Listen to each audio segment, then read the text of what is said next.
un séducteur des temps modernes. Plus d'1 an après l'accident de voiture qu'il a causé, Pierre Palmade se retrouve de nouveau sous les projecteurs.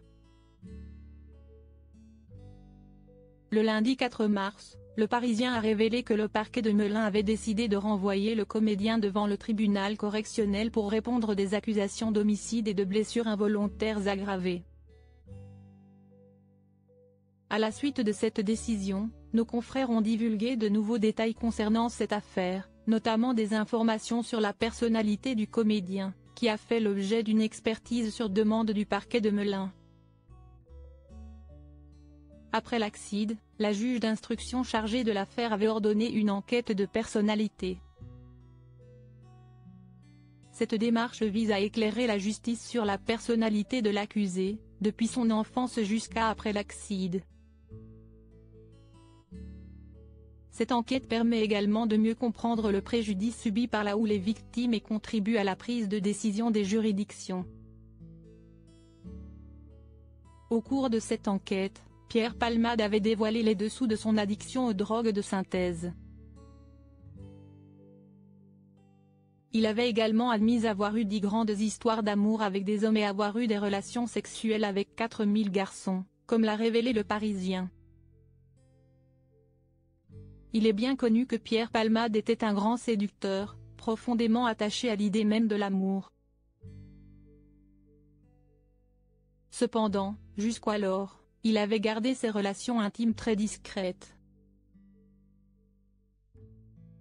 Malheureusement, ces révélations risquent une fois de plus de susciter des commérages.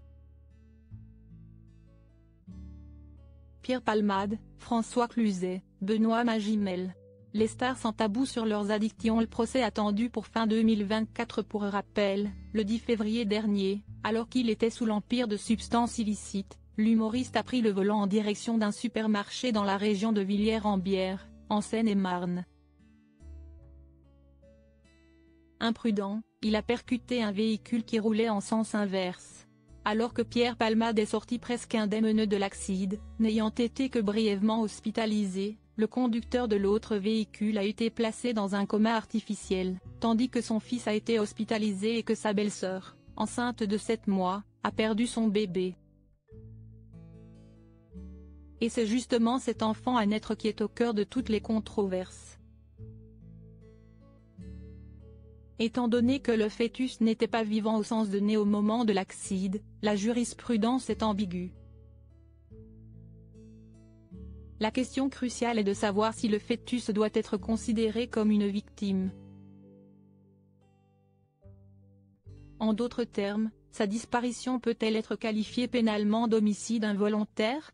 Après avoir mené son enquête, le parquet a demandé qu'un juge d'instruction se prononce sur cette question en vue du procès de l'artiste, prévu pour fin 2024. Article écrit en collaboration avec 6 médias. Crédit photo, Coadic Guirec.